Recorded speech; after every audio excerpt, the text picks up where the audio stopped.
안녕하세요. 오늘은 여러분께 특별한 이야기를 들려드리려고 합니다. 한국의 기업들이 멀리 멕시코에서 어떤 변화를 만들어내고 있는지, 그리고 요즘 멕시코 젊은이들, 특히 여성들 사이에서 불고 있는 한국 열풍에 대한 이야기입니다. 50대 공무원 미겔과 그의 딸 카밀라를 통해 멕시코에서 펼쳐지는 한국의 영향력, 그리고 두 세대 간의 인식 차이를 생생하게 보여드리겠습니다. 어떻게 삼성, 현대, 기아와 같은 한국 기업들이 멕시코 사람들의 일상과 미래를 바꾸고 있는지, 또 왜 멕시코의 젊은이들이 앞다투어 한국으로 가고 싶어 하는지 그 이유가 궁금하지 않으신가요? 이제부터 시작되는 이야기 속에서 그 답을 찾아보세요.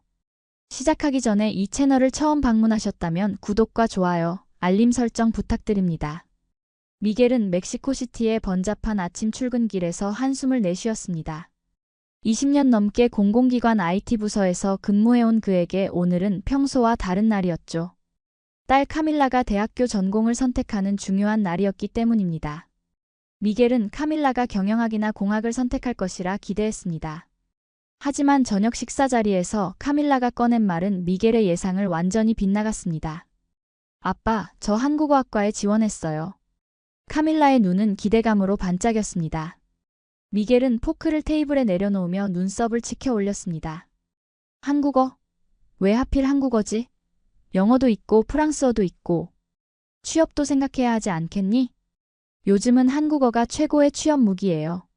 멕시코에 한국 기업들이 얼마나 많이 들어와 있는데요. 카밀라가 자신 있게 대답했습니다.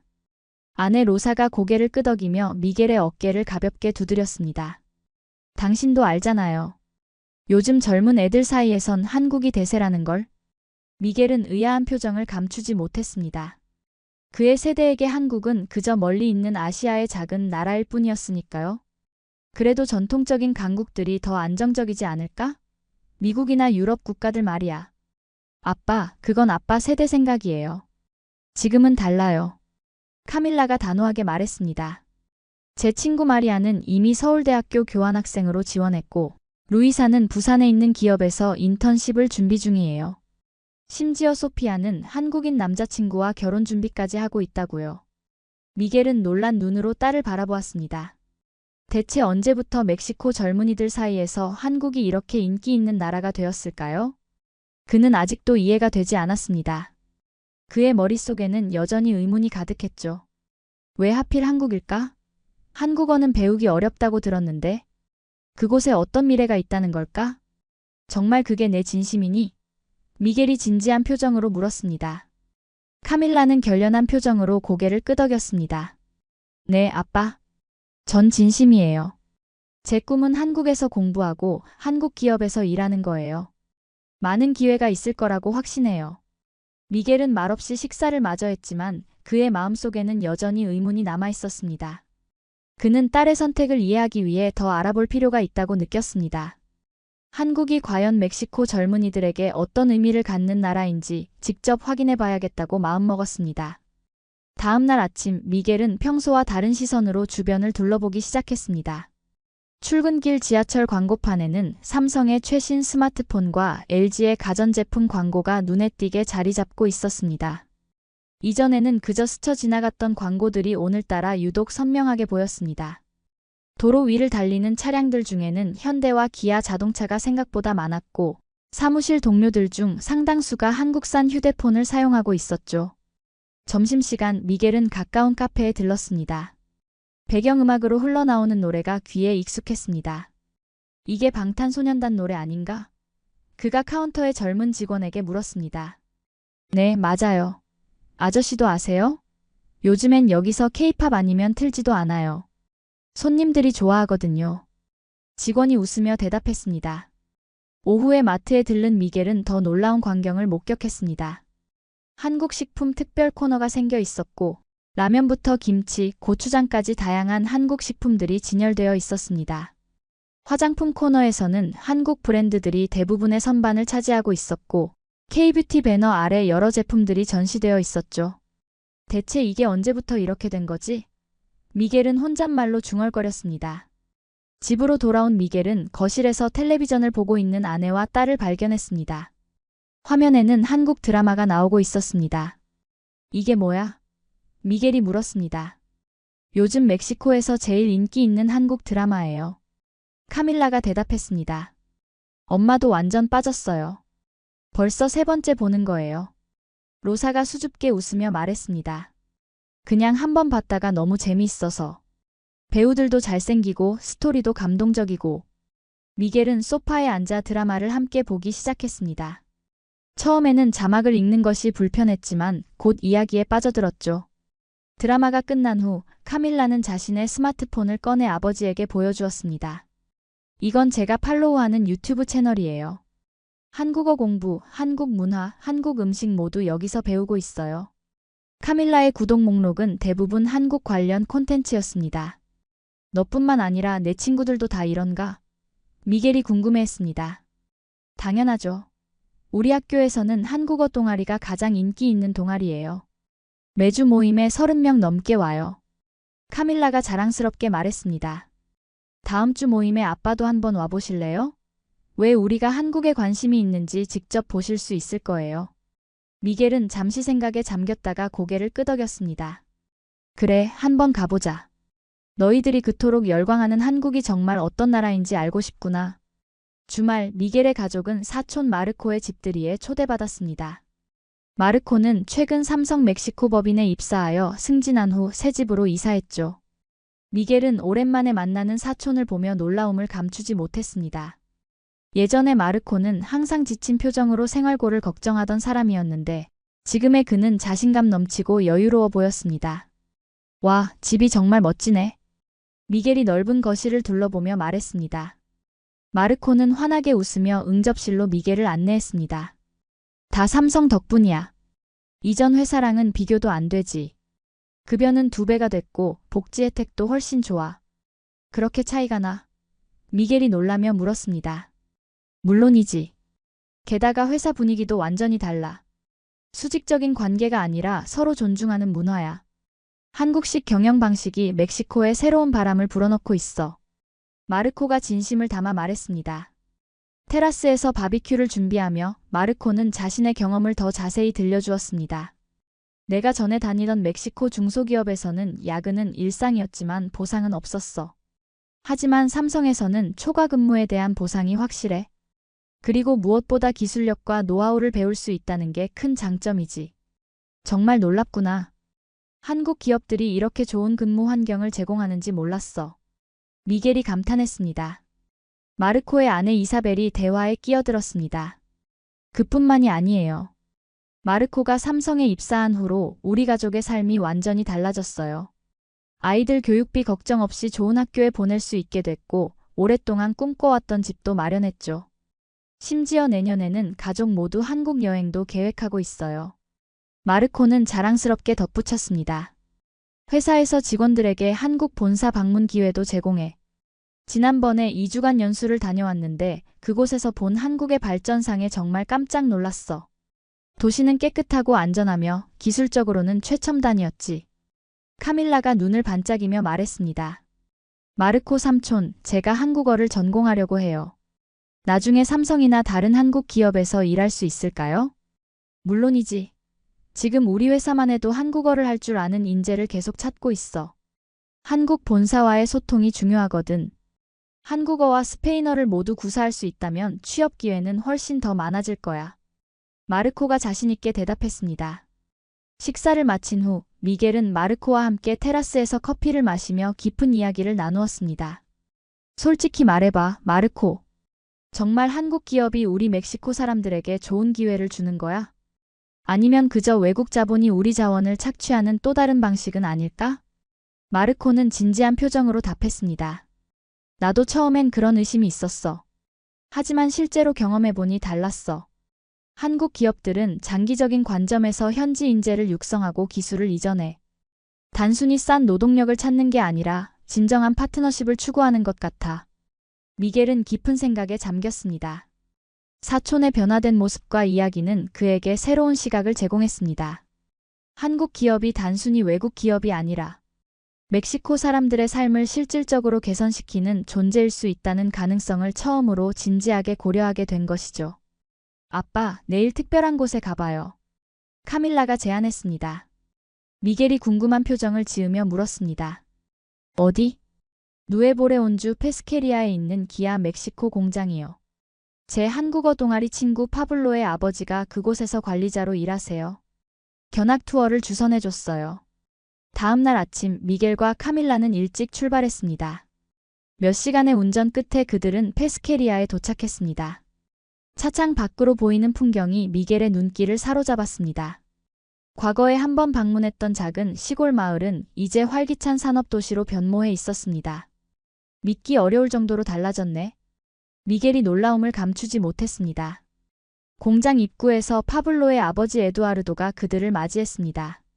미겔 씨, 환영합니다. 오늘 저희 기아 공장을 소개해 드릴게요. 거대한 생산 시설을 둘러보는 동안 에두아르도는 공장의 역사와 현황을 설명했습니다. 2016년에 설립된 이 공장은 현재 연간 40만 대 이상의 자동차를 생산하고 있습니다. 3,000명 이상의 직원이 일하고 있으며 대부분이 현지 주민들이죠. 미겔은 첨단 로봇과 자동화 시스템이 조화롭게 움직이는 생산 라인을 보며 감탄했습니다. 정말 인상적입니다. 이런 첨단 기술을 여기 멕시코에서 볼 수 있다니요. 그뿐만이 아닙니다. 에두아르도가 자랑스럽게 말했습니다. 기아는 단순히 공장만 세운 게 아니라 지역 발전에 크게 기여하고 있어요. 현지 부품 업체들과의 협력을 통해 기술 이전이 이루어지고 그 결과 멕시코 자동차 산업 전체의 경쟁력이 높아지고 있습니다. 점심시간에 그들은 공장 구내식당에서 식사를 했습니다. 놀랍게도 메뉴 중에는 김치와 비빔밥 같은 한국 음식도 있었습니다. 직원들이 한국 음식을 좋아하나요? 미겔이 물었습니다. 처음에는 낯설어했지만 지금은 많은 직원들이 즐겨 먹습니다. 특히 매운 음식을 좋아하는 멕시코 사람들에게 김치는 인기가 많아요. 에두아르도가 웃으며 대답했습니다. 문화적 교류도 활발하게 이루어지고 있어요. 회사에서는 한국어 강좌도 제공하고 한국 문화의 날 같은 행사도 정기적으로 개최합니다. 식사 후 그들은 공장 주변 지역을 둘러보았습니다. 새로 생긴 상점들과 식당들, 아파트 단지들이 눈에 띄었습니다. 에두아르도는 이 모든 변화가 기아 공장 설립 이후에 일어났다고 설명했습니다. 예전에 이 지역은 젊은이들이 일자리를 찾아 떠나는 곳이었어요. 하지만 지금은 오히려 돌아오고 있죠. 안정적인 일자리와 미래가 있으니까요. 미겔은 지역 주민들과도 대화를 나누었습니다. 60대의 노인 마누엘은 감격스러운 표정으로 이야기했습니다. 제 손자가 대학을 졸업하고 이 공장에 취직했어요. 예전 같으면 미국으로 떠났을 텐데 지금은 가족 곁에서 좋은 직장을 다니고 있죠. 한국 기업에 정말 감사해요. 카밀라가 자랑스럽게 아버지를 바라보았습니다. 보셨죠? 한국 기업이 단순히 돈을 벌기 위해 온 게 아니라 우리 멕시코의 실질적인 변화를 가져오고 있어요. 귀가길에 미겔은 묵묵히 운전대를 잡고 있었습니다. 그의 머릿속은 오늘 본 광경들로 가득 차 있었습니다. 한국 기업이 멕시코 사람들의 삶을 이렇게 직접적으로 변화시킬 수 있다는 사실이 그를 깊이 생각하게 만들었습니다. 딸의 선택이 갑자기 더 이해가 되기 시작했습니다. 주중 저녁, 카밀라는 미겔을 대학교 내 한국어 동아리 모임에 초대했습니다. 미겔은 약간의 망설임 끝에 동의했습니다. 그는 딸의 세계를 더 이해하고 싶었습니다. 강의실에 도착했을 때 미겔은 예상보다 훨씬 많은 학생들을 보고 놀랐습니다. 약 50명의 젊은이들이 모여 있었고 그들 중 대다수는 여학생이었습니다. 벽에는 한글 포스터와 한국 관광 사진들이 붙어 있었고 한쪽에는 한국 과자와 음료가 준비되어 있었습니다. 아빠, 제 친구들을 소개해 드릴게요. 카밀라가 기쁘게 말했습니다. 그녀는 미겔을 여러 학생들에게 소개했습니다. 그들 중 많은 이들이 이미 TOPIK 한국어 능력 시험 고급 단계를 준비하고 있었고 몇몇은 이미 한국 대학에서 교환학생으로 공부한 경험이 있었습니다. 저는 작년에 서울대학교에서 한 학기를 보냈어요. 루이사라는 여학생이 자랑스럽게 말했습니다. 그곳에서의 경험은 제 인생을 완전히 바꿔놓았죠. 한국은 안전하고 기술적으로 발전했으며 젊은이들에게 많은 기회를 제공해요. 다른 학생 호세는 부산에서의 경험을 나누었습니다. 처음에는 언어 장벽이 있었지만 한국 사람들은 정말 친절했어요. 제가 외국인이라는 이유로 차별받은 적이 거의 없었죠. 오히려 많은 도움을 받았습니다. 미겔은 이 젊은이들의 열정과 자신감에 감명받았습니다. 그들은 단순히 K-팝이나 드라마 때문에 한국에 관심을 갖게 된 것이 아니라 실질적인 미래와 기회를 보고 있었습니다. 모임의 주요 순서는 한국 취업 전략에 대한 발표였습니다. 대학교 4학년 학생인 가브리엘라가 프레젠테이션을 진행했습니다. 삼성, LG, 현대자동차 같은 대기업뿐만 아니라 네이버, 카카오, 쿠팡 같은 IT 기업들도 국제 인재를 적극적으로 채용하고 있어요. 특히 스페인어와 한국어를 모두 구사할 수 있는 인재는 매우 귀중한 존재입니다. 가브리엘라는 계속해서 한국 기업들의 인턴십 프로그램과 외국인 채용 과정에 대해 자세히 설명했습니다. 그녀의 정보는 구체적이고 실용적이었습니다. 미겔은 이들이 얼마나 철저하게 준비하고 있는지 보고 깊은 인상을 받았습니다. 발표가 끝난 후 미겔은 가브리엘라에게 질문했습니다. 한국에서 외국인으로서 정착하는 것이 쉬운가요? 문화적 차이가 크지 않나요? 물론 도전적인 부분이 있어요. 가브리엘라가 솔직하게 대답했습니다. 하지만 한국은 빠르게 국제화되고 있고 많은 기업들이 다양성을 중요시하기 시작했어요. 저는 오히려 그 차이가 우리의 강점이 될 수 있다고 생각합니다. 우리는 라틴 아메리카와 아시아를 연결하는 다리 역할을 할 수 있으니까요. 모임이 끝난 후 카밀라와 미겔은 근처 카페에서 대화를 나누었습니다. 미겔은 이제야 딸의 선택을 진정으로 이해하기 시작했습니다. 네가 왜 한국에 이렇게 관심이 있는지 조금씩 알 것 같구나. 미겔이 말했습니다. 그런데 정말로 한국에서 살아갈 준비가 되어 있니? 가족과 친구들을 떠나는 건 쉽지 않을 텐데. 카밀라는 결연한 표정으로 대답했습니다. 저도 두렵기는 해요. 하지만 도전하고 싶어요. 한국에서 배울 수 있는 게 너무 많고 그곳에서의 경험이 제 미래를 더 풍요롭게 해줄 거라고 믿어요.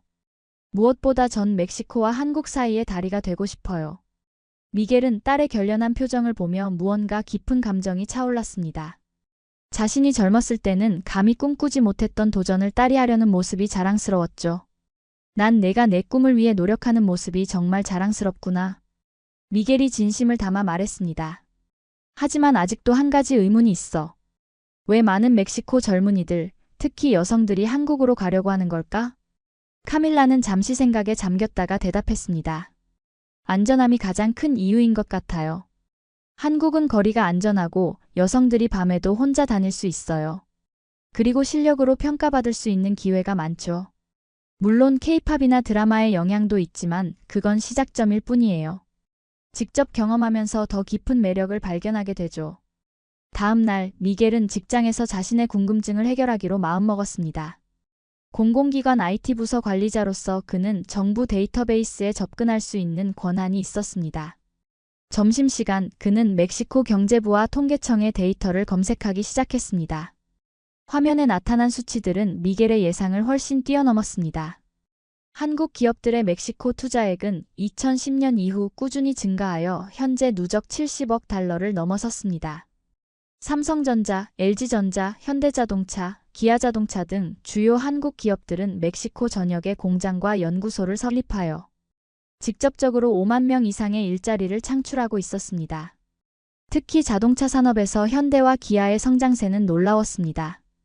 누에보레온주 페스케리아의 기아 공장은 연간 40만 대 이상의 자동차를 생산하며 이는 멕시코 자동차 생산량의 상당 부분을 차지했습니다. 생산된 차량의 80% 이상이 미국과 캐나다로 수출되고 있었죠. 이건 정말 놀라운 수치야. 미겔이 중얼거렸습니다. 그는 계속해서 문화적 교류에 관한 데이터를 검색했습니다. 멕시코 내 한국어 학습자 수는 2010년 약 500명에서 2025년 현재 3만 명 이상으로 급증했습니다. 대학의 한국어학과도 전국적으로 15개 이상 개설되었습니다. 한국문화원의 보고서에 따르면 멕시코는 라틴 아메리카에서 한국 문화, 콘텐츠 소비가 가장 활발한 국가 중 하나였습니다. 더욱 놀라운 것은 멕시코인의 한국 방문 통계였습니다. 2010년에 연간 5,000명 수준이던 멕시코인의 한국 방문객 수는 2025년에는 5만 명을 넘어섰습니다. 특히 20대에서 30대 여성의 비율이 높았고 목적별로는 관광뿐 아니라 유학과 취업이 큰 비중을 차지했습니다. 흥미롭군. 미겔은 이 모든 자료를 꼼꼼히 살펴보면서 생각했습니다. 그는 한국 대사관에서 발표한 워킹홀리데이 비자 신청 통계도 확인했습니다. 매년 할당된 쿼터가 며칠 만에 마감될 정도로 인기가 높았습니다. 놀랍게도 멕시코 청년들은 미국이나 유럽보다 한국을 더 선호하는 경향이 나타났습니다. 동료 카를로스가 미겔의 자리로 다가왔습니다. 미겔, 점심 먹으러 가자. 미겔이 화면을 가리키며 물었습니다. 카를로스, 너 이거 알고 있었어? 한국 기업들이 우리 멕시코에 이렇게 큰 영향을 미치고 있다는 걸? 카를로스는 빙그레 웃었습니다. 물론이지. 내 아들도 현대자동차 연구소에서 일하고 있어. 처음에는 나도 내처럼 의아했지만 지금은 오히려 감사하게 생각해. 한국 기업들은 우리 젊은이들에게 정말 좋은 기회를 제공하고 있으니까. 미겔은 고개를 끄덕였습니다. 그런데 왜 하필 한국일까? 미국이나 유럽 기업들도 많은데?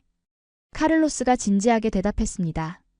내가 보기에 한국 기업들은 다른 외국 기업들과는 접근 방식이 달라.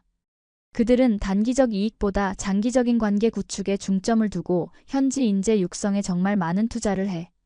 게다가 한국 사람들의 근면함과 추진력은 우리 멕시코 사람들에게 좋은 본보기가 되고 있어. 점심 식사 후 미겔은 교육부 데이터도 검색해 보았습니다. 멕시코 학생들의 한국 유학 비율이 매년 증가하고 있었습니다. 2025년 현재 약 2,000명의 멕시코 학생들이 한국의 대학에서 공부하고 있었고 그중 70% 이상이 여학생이었습니다. 특히 인상적인 것은 한국에서 공부한 멕시코 학생들의 취업률이 90%에 달한다는 점이었습니다. 미겔은 이제 딸의 선택이 단순한 문화적 열풍이 아니라 미래를 위한 현명한 결정일 수 있다는 것을 깨달았습니다. 그는 자신의 편견과 고정관념으로 딸의 꿈을 제대로 이해하지 못했던 것을 부끄럽게 생각했습니다. 집으로 돌아가는 길에 미겔은 카밀라에게 선물을 사기로 결심했습니다. 서점에 들러 한국어 스페인어 사전과 한국 문화에 관한 책을 구입했습니다. 그것은 딸의 꿈을 응원하는 작은 표시였지만 그의 마음에 일어난 큰 변화를 상징하는 것이기도 했습니다. 집에 도착한 미겔은 거실에서 한국어 공부에 열중인 카밀라를 발견했습니다.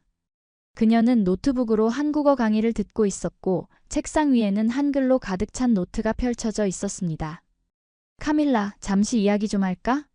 미겔이 부드럽게 말했습니다. 카밀라는 놀란 표정으로 아버지를 바라보았습니다. 미겔의 목소리에서 평소와는 다른 따뜻함을 느꼈기 때문입니다. 네, 아빠. 그녀는 이어폰을 벗고 대답했습니다. 미겔은 책상 앞에 앉아 준비해온 선물을 내밀었습니다. 이건 네가 공부하는 데 도움이 될 것 같아서. 카밀라는 선물 포장을 뜯고 책들을 보자 눈시울이 붉어졌습니다. 아빠, 정말 감사해요. 이게 무슨 일이에요? 미겔은 깊은 숨을 내쉬었습니다. 오늘 멕시코 경제부와 통계청의 자료들을 살펴봤어. 한국 기업들이 우리 멕시코에 얼마나 큰 영향을 미치고 있는지, 그리고 많은 젊은이들이 왜 한국에 관심을 갖는지 이해하게 됐단다. 미겔은 자신이 찾은 통계 자료들을 딸에게 설명해 주었습니다. 한국은 단순히 케이팝이나 드라마의 나라가 아니었구나. 우리 멕시코 젊은이들의 미래를 바꾸고 있는 희망의 나라였어. 카밀라의 눈에 눈물이 맺혔습니다. 아버지가 자신의 꿈을 이해해 주는 것이 그녀에게는 무엇보다 큰 선물이었습니다. 사실 네가 한국어를 전공한다고 했을 때 많이 걱정했단다. 내 세대에게 한국은 그저 지구 반대편의 낯선 나라였으니까. 하지만 이제 알게 됐어. 한국은 멕시코의 미래와 깊이 연결된 나라라는 것을. 미겔은 카밀라의 손을 잡았습니다. 네가 한국에서 공부하고 싶다면 이제 전적으로 지지할게. 그리고 언젠가 나도 한국이 어떤 나라인지 내가 보여주길 바란다. 카밀라는 감격에 찬 표정으로 아버지를 꼭 안았습니다. 정말요? 아빠, 정말 고마워요. 저녁 식사 시간, 미겔은 가족들에게 자신의 생각 변화를 이야기했습니다. 우리가 미국이나 유럽만 바라보던 시대는 지났어. 이제는 동양, 특히 한국과 같은 나라들이 우리에게 새로운 기회를 제공하고 있어. 그들의 경제 발전 모델, 기술력, 교육 시스템.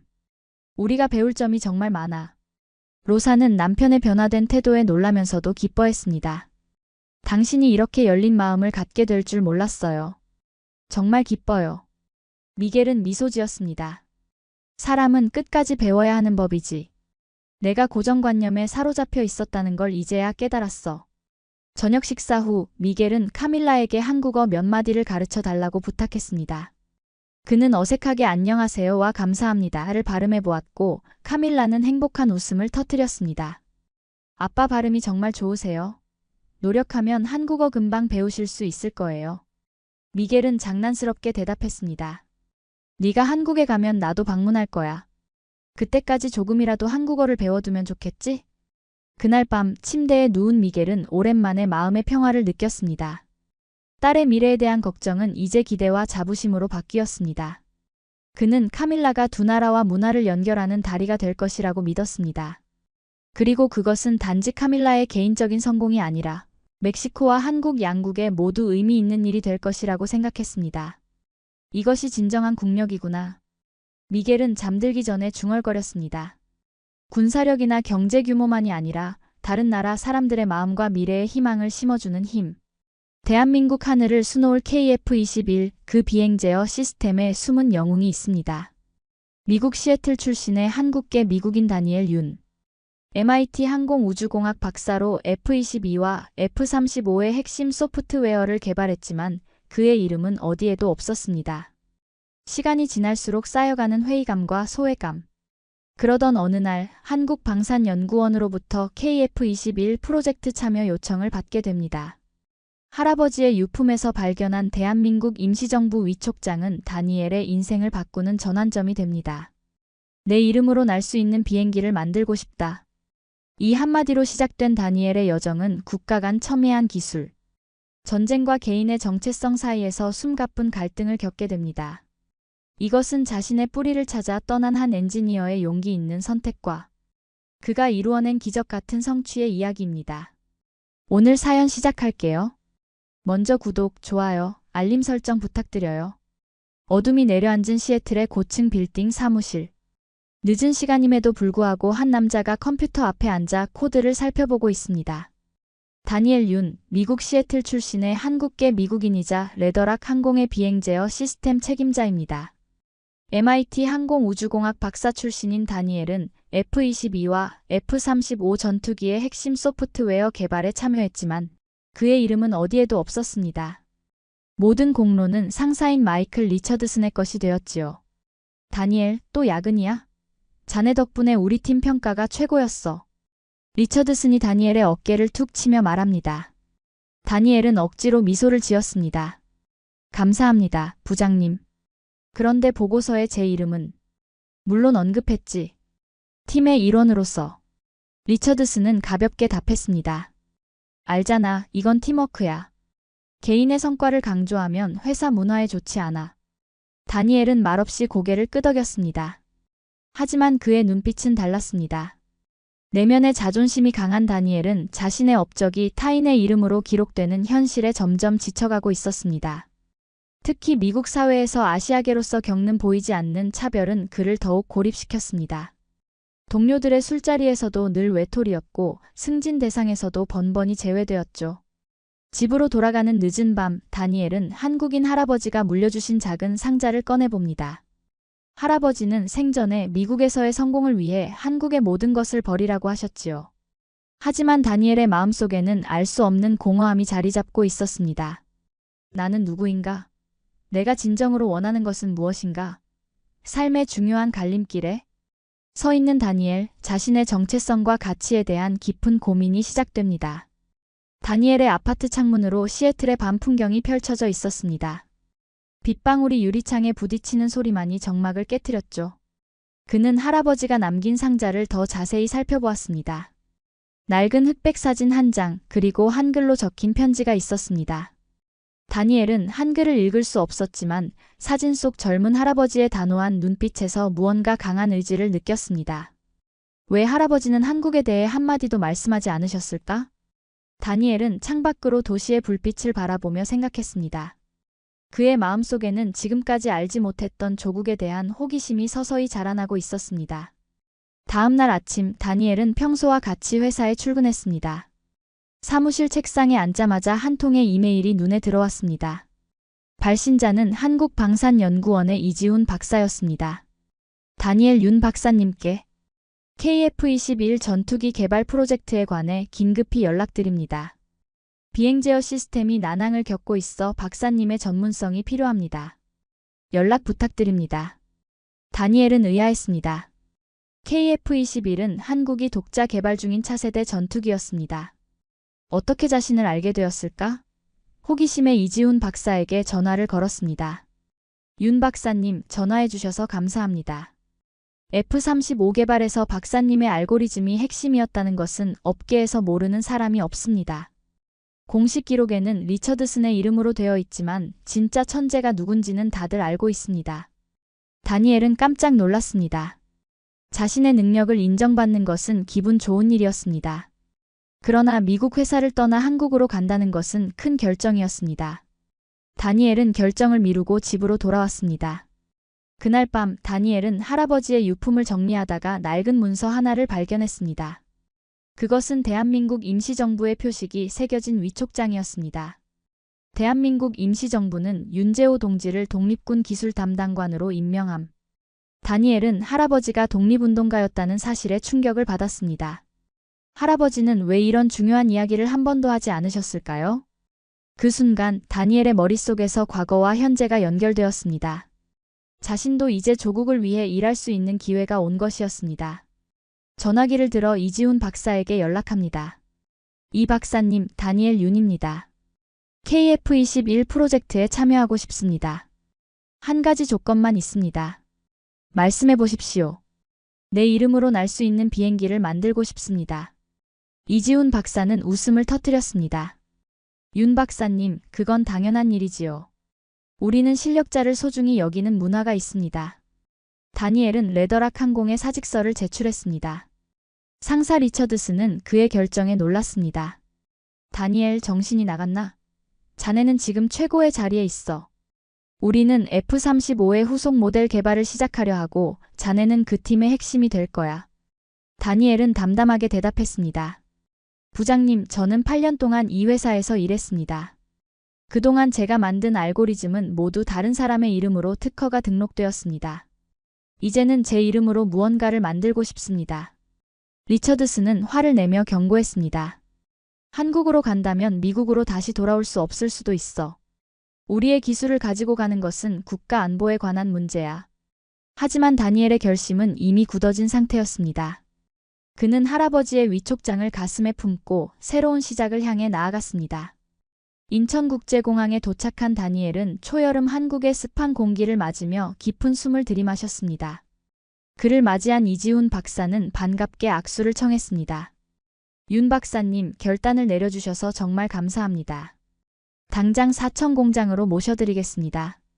사천에 위치한 한국항공우주산업 KAI 본사에 도착한 다니엘은 KF-21 개발 현황에 충격을 받았습니다. 비행 제어 시스템은 예상보다 훨씬 더 문제가 많았습니다. 팀원들은 지쳐 보였고 사기는 바닥이었습니다. 3년째 같은 문제를 해결하지 못하고 있습니다. 시뮬레이션에서는 잘 작동하다가도 실제 테스트에서는 안정성이 무너집니다. 선임 연구원 김태현이 설명했습니다. 다니엘은 말없이 코드를 살펴보기 시작했습니다. 밤새 코드를 분석한 다니엘은 다음날 아침 팀 회의에서 놀라운 제안을 했습니다. 우리는 처음부터 다시 시작해야 합니다. 현재 시스템은 너무 복잡하고 비효율적입니다. 제가 새로운 아키텍처를 설계했습니다. 팀원들은 의아한 표정이었습니다. 외국에서 온 새로운 박사가 그들의 3년 작업을 부정하는 것 같았으니까요. 하지만 다니엘은 차분하게 자신의 계획을 설명했습니다. 모든 비행 상황을 예측하고 대응하는 것은 불가능합니다. 대신 시스템이 스스로 학습하고 적응하도록 만들어야 합니다. 첫 주는 냉랭한 분위기였습니다. 하지만 다니엘은 묵묵히 자신의 일에 집중했습니다. 밤낮 없이 코드를 작성하고 젊은 연구원들에게 새로운 접근법을 가르쳤습니다. 처음에는 의심했던 팀원들도 점차 다니엘의 지식과 열정에 감화되기 시작했습니다. 한 달이 지났을 때 첫 시뮬레이션 결과가 나왔습니다. 기존 시스템보다 30% 향상된 안정성을 보여주었죠. 3달이 지났을 때는 실제 테스트에서도 놀라운 결과를 얻었습니다. KF-21 프로토타입이 극한의 조건에서도 안정적으로 비행했습니다. 윤 박사님은 기적을 만드셨습니다. 이지훈 박사가 감격에 젖어 말했습니다. 이제 우리도 세계 최고의 전투기를 만들 수 있게 되었습니다. 다니엘은 한국 생활에 빠르게 적응해 나갔습니다. 처음에는 언어 장벽이 있었지만 한국어 수업을 들으며 조금씩 의사소통이 가능해졌습니다. 특히 그는 팀원들과 함께하는 회식을 즐겼습니다. 미국에서는 항상 외톨이였던 다니엘이 처음으로 진정한 소속감을 느끼는 순간이었죠.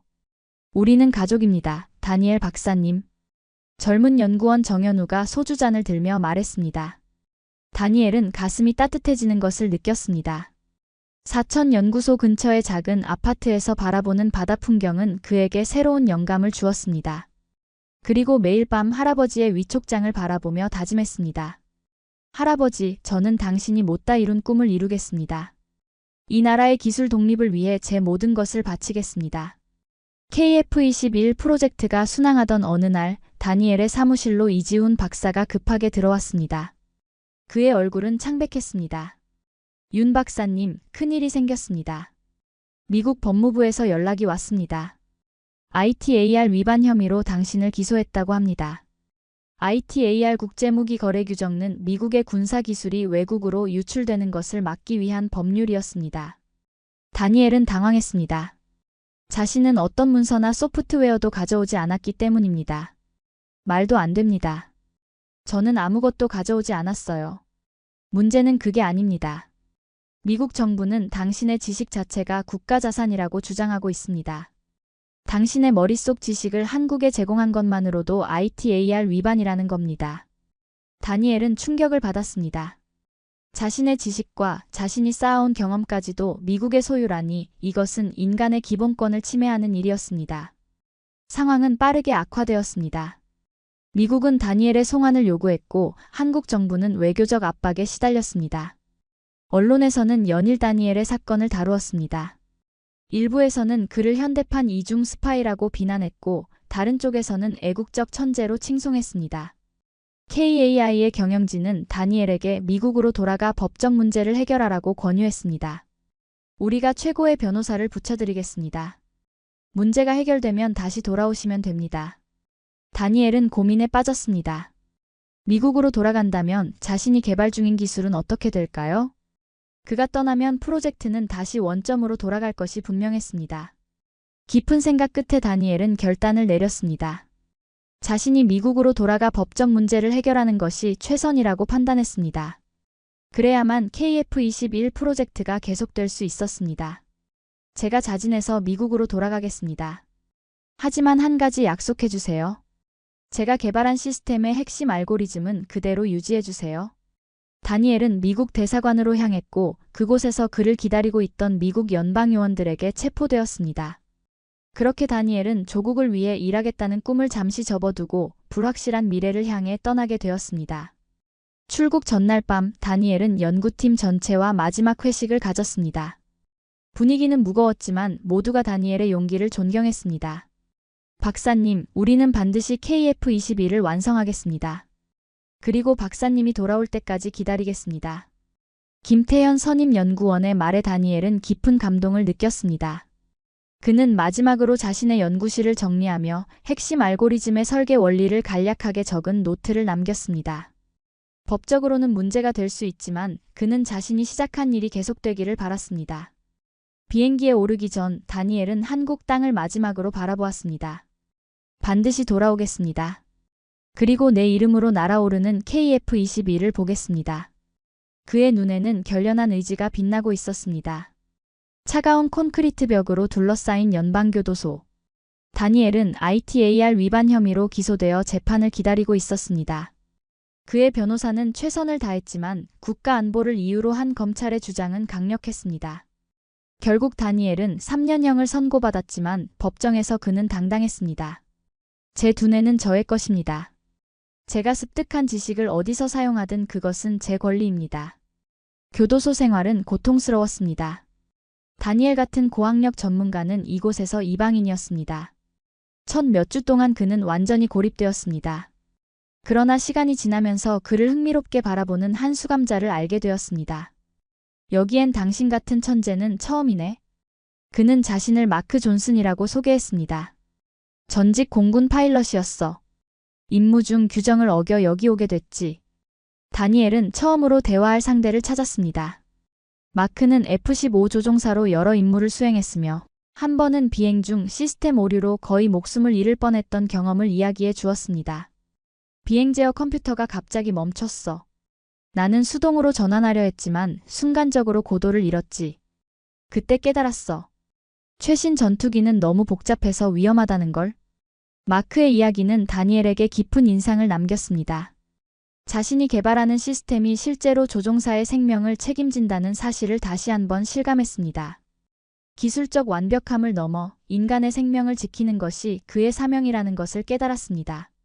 마크, 당신 경험은 값진 교훈입니다. 제가 새로 설계하고 있는 알고리즘에 반영하고 싶습니다. 다니엘은 교도소에서도 멈추지 않았습니다. 제한된 종이의 연필로 새로운 비행 제어 알고리즘을 설계했습니다. 마크의 실제 경험을 바탕으로 극한 상황에서도 조종사를 보호할 수 있는 안전장치를 추가했습니다. 그의 머릿속에는 KF-21이 하늘을 날아오르는 모습이 선명하게 그려졌습니다. 교도소의 작은 도서관에서 다니엘은 한국의 역사책을 발견했습니다. 그는 처음으로 자신의 뿌리에 대해 진지하게 공부하기 시작했습니다. 특히 3.1 운동과 대한민국 임시정부의 역사는 그에게 깊은 감동을 주었습니다. 그는 할아버지가 어떤 역할을 했는지 상상해 보았습니다. 또한 마크와 함께 항공역학에 관한 심도 있는 대화를 나누며 새로운 통찰을 얻었습니다. 전투기는 단순히 무기가 아니라 조종사의 연장선이 되어야 해. 마크의 말에 다니엘은 깊이 공감했습니다.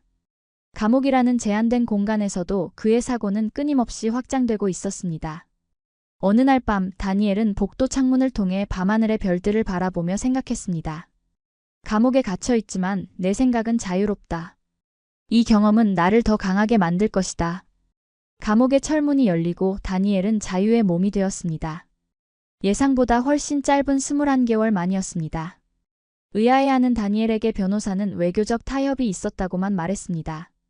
교도소 밖에는 한국 대사관 차량이 그를 기다리고 있었습니다. 대사관 직원은 공손하게 인사했습니다. 윤 박사님, 한국 정부에서 파견됐습니다. 즉시 귀국하실 수 있도록 모든 준비를 마쳤습니다. 다니엘은 놀랐습니다. 한국 정부가 자신의 석방을 위해 외교적 노력을 기울였다는 사실에 감동했습니다. 비행기 안에서 그는 한국 국방부 고위 관계자로부터 상황 설명을 들었습니다. 윤 박사님의 사건은 미국과 한국 사이의 미묘한 외교 문제였습니다. 다행히 양국은 타협점을 찾았고 미국은 더 큰 소란을 피하고자 석방에 동의했습니다. 인천공항에 도착한 다니엘은 KAI 경영진과 연구팀의 환영을 받았습니다. 이지훈 박사는 감격스러운 표정으로 다니엘을 맞이했습니다. 윤 박사님, 돌아오셔서 정말 다행입니다. 박사님의 알고리즘을 바탕으로 개발을 계속했지만 여전히 많은 문제가 있습니다. 박사님의 지위가 절실했습니다. KAI로 복귀한 다니엘에게 첫날 회사 사장이 직접 찾아왔습니다. 윤 박사님, 이번에는 모든 문서와 특허에 박사님의 이름이 들어갑니다. 우리는 박사님의 가치를 알고 있습니다. 다니엘은 감사의 마음으로 고개를 숙였습니다. 드디어 자신의 이름으로 인정받을 수 있게 된 것입니다. 하지만 그의 마음속에는 더 큰 목표가 있었습니다. 단순히 자신의 이름을 알리는 것이 아니라 한국의 항공기술 독립에 기여하는 것이었습니다. 교도소에서 구상했던 새로운 알고리즘을 실제 시스템에 적용하기 시작했습니다. 자기 학습형 비행 제어 알고리즘은 기존의 어떤 시스템보다 혁신적이었습니다.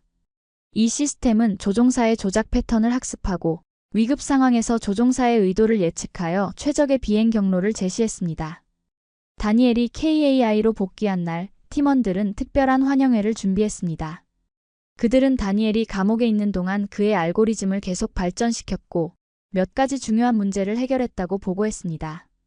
박사님이 남기신 노트가 큰 도움이 되었습니다. 김태현이 말했습니다. 다니엘은 감동했습니다. 그가 없는 동안에도 팀은 흔들리지 않고 프로젝트를 진행했던 것입니다. 다니엘은 교도소에서 구상한 새로운 기술을 팀원들과 공유했습니다. 우리는 지금까지와는 완전히 다른 접근법을 시도해봐야 합니다. 비행 제어 시스템이 조종사의 의도를 미리 예측하도록 만들어야 합니다.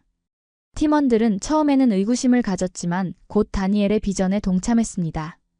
새로운 알고리즘은 단순히 명령에 반응하는 것이 아니라 조종사의 행동 패턴을 분석하고 예측하는 인공지능을 포함했습니다. 위험한 상황에서 조종사가 실수할 가능성을 줄이고 시스템이 자동으로 최적의 대응을 제안하는 것이 핵심이었습니다. 다니엘은 마크 존슨과의 대화에서 얻은 통찰력을 적극 활용했고 실제 조종사들을 초청하여 시뮬레이션 테스트에 참여시켰습니다. 이건 정말 혁명적입니다. 한국 공군 소속 테스트 파일럿 강중원 소령이 감탄했습니다. 마치 전투기가 내 생각을 읽는 것 같습니다. 파리 에어쇼. 세계 각국의 항공우주 기업들이 최신 기술을 선보이는 자리입니다. 이번 에어쇼의 가장 큰 관심사는 한국의 KF-21 전투기였습니다. 전투기 개발의 후발주자인 한국이 자체 개발한 전투기를 선보인다는 것 자체가 큰 화제였습니다. 에어쇼 중앙 무대에 다니엘이 섰습니다. 그는 KF-21에 탑재된 자기학습형 비행 제어 시스템에 대해 발표했습니다. 우리의 시스템은 단순히 명령을 수행하는 것을 넘어 조종사의 생각을 읽습니다. 위험 상황에서 조종사가 취할 행동을 예측하고 최적의 대응을 제시합니다. 발표가 끝나고 실제 시범 비행이 시작되었습니다. KF-21은 놀라운 기동성과 안정성을 보여주었습니다. 특히 급격한 기동 중에도 비행기가 안정적으로 제어되는 모습에 관중들은 감탄했습니다. 마치 전투기가 조종사의 생각을 읽는 것 같습니다. 영국 공군 소속 전문가의 말이 언론에 대대적으로 보도되었습니다. 에어쇼가 진행되는 동안 뜻밖의 소식이 들려왔습니다. 미국의 F-35 전투기에서 비행 제어 소프트웨어 오류가 발생해 여러 나라에서 운용이 일시 중단되었다는 소식이었습니다. 다니엘은 이 소식을 듣고 아이러니를 느꼈습니다. 자신이 개발에 참여했던 시스템에서 문제가 발생한 것이었으니까요. 파리 에어쇼가 끝나고 한 달 후 다니엘은 미국 방산업체 레더락 항공의 CEO로부터 직접 연락을 받았습니다. 다니엘, 우리에게 돌아와 주게. F-35의 문제를 해결해야 하네. 원하는 조건을 말해보게. 연봉, 직책, 특별 보너스까지 모두 들어주겠네. 이것은 다니엘에게 달콤한 제안이었습니다. 미국 최고의 방산업체가 자신에게 무릎을 꿇은 것이니까요. 그러나 다니엘의 마음은 이미 정해져 있었습니다. 감사합니다만 제 자리는 이제 여기입니다. 제가 시작한 일을 끝내고 싶습니다. 다니엘의 결정에 미국 CEO는 실망했지만 그의 선택을 존중했습니다. 자네가 진정한 이상주의자라는 걸 알고 있었네. 언제든 마음이 바뀌면 연락해주게. 파리 에어쇼 이후 KF-21은 전 세계 항공 방산 시장에서 뜨거운 관심을 받기 시작했습니다. 특히 동남아시아와 중동 국가들은 미국이나 러시아에 의존하지 않는 대안을 찾고 있었고 KF-21은 그들에게 매력적인 선택지였습니다. 다니엘은 여러 국가의 관계자들을 만나 기술적 우수성을 설명했고 KAI는 첫 해외 수출 계약을 맺게 되었습니다. 파리 에어쇼에서 시범 비행을 선보인 조종사 강중원 소령은 인터뷰에서 말했습니다. KF-21의 비행 제어 시스템은 조종사의 실수를 줄이고 성공 가능성을 높입니다. 극한 상황에서도 안정적인 비행이 가능하죠. 이는 단순한 기계가 아니라 동반자와 같은 존재입니다. 다니엘은 자신의 기술이 전 세계적으로 인정받는 것을 보며 처음으로 진정한 성취감을 느꼈습니다. 그것은 단순히 개인의 성공을 넘어 한 국가의 기술적 도약을 이끌어낸 결과였기 때문입니다. KF-21 첫 번째 실전 배치 모델의 취역식이 열렸습니다. 한국 공군 기지에는 국내외 귀빈들이 모였고 행사의 주인공은 당연히 KF-21 전투기였습니다. 그러나 많은 사람들이 다니엘 윤을 찾았습니다. 그는 이제 한국 항공우주 기술의 상징적 인물이 되었습니다. 취역식에서 공개된 KF-21의 조종석 아래에는 작은 명판이 붙어 있었습니다. 플라이트 컨트롤 치프 엔지니어 데니얼 윤. 드디어 다니엘의 이름이 자신의 작품과 함께 역사에 새겨진 순간이었습니다. 행사가 끝난 후 다니엘은 국내 방송사와 인터뷰를 했습니다. 기자가 물었습니다. 윤 박사님, 미국에서의 화려한 경력을 포기하고 한국으로 오신 이유가 무엇입니까? 다니엘은 잠시 생각에 잠겼습니다. 그리고 진심 어린 목소리로 대답했습니다. 저는 오랫동안 그림자 속에서 일했습니다. 제 코드, 제 알고리즘이 다른 사람의 이름으로 하늘을 날았습니다. 그러나 진정한 기술자는 자신의 이름으로 작품을 만들어야 합니다. 여기 한국에서 저는 단순한 직원이 아니라 창조자로 인정받았습니다. 다니엘은 잠시 숨을 고르고 계속했습니다. 그리고 이곳은 제 뿌리가 있는 곳입니다. 제 할아버지는 독립운동가셨습니다. 저도 이제 대한민국의 기술 독립에 기여하고 싶었습니다. 인터뷰 영상은 순식간에 전국으로 퍼졌고 많은 사람들의 가슴을 울렸습니다. 특히 해외에서 활동하는 한국계 과학자들과 엔지니어들에게 큰 영감을 주었습니다. 다니엘은 이제 KAI의 기술 책임자로서 차세대 항공우주 기술 개발에 몰두하고 있습니다. 그의 연구실 벽에는 할아버지의 대한민국 임시정부 위촉장이 액자에 담겨 걸려 있습니다. 그 옆에는 KF-21의 사진과 함께 그의 이름이 새겨진 명판 사진이 나란히 걸려 있습니다. 미국에서는 여전히 그를 배신자로 여기는 사람들도 있지만 많은 엔지니어들은 그의 용기와 신념을 존경합니다. 다니엘 유는 이제 단순한 엔지니어가 아니라 자신의 신념을 위해 싸운 영웅으로 기억됩니다. 내 코드가 내 이름으로 하늘을 날 때 비로소 나는 진정한 기술자가 된 것입니다. 취역식 후 다니엘은 사천 공장 근처 해변을 혼자 걸었습니다. 해질녘 바다를 바라보며 그는 지난 여정을 되돌아보았습니다. 시애틀의 외로웠던 시간들, 한국으로의 모험적인 결정, 감옥에서의 고립된 날들, 그리고 마침내 KF-21의 성공까지. 모든 것이 하나의 큰 이야기처럼 느껴졌습니다. 다니엘은 주머니에서 오래된 흑백 사진 한 장을 꺼냈습니다. 젊은 시절의 할아버지가 다른 독립운동가들과 함께 찍은 사진이었죠. 할아버지, 저는 당신이 꿈꾸었던 것처럼 우리나라를 더 강하게 만들었습니다. 바다 너머로 붉게 물드는 저녁 노을을 바라보며 다니엘 유는 처음으로 진정한 평화를 느꼈습니다. 이제 그는 자신의 이름으로 자신의 뿌리를 지키며 새로운 역사를 만들어가고 있었습니다. 그리고 그것은 그 어떤 성공보다 값진 것이었습니다.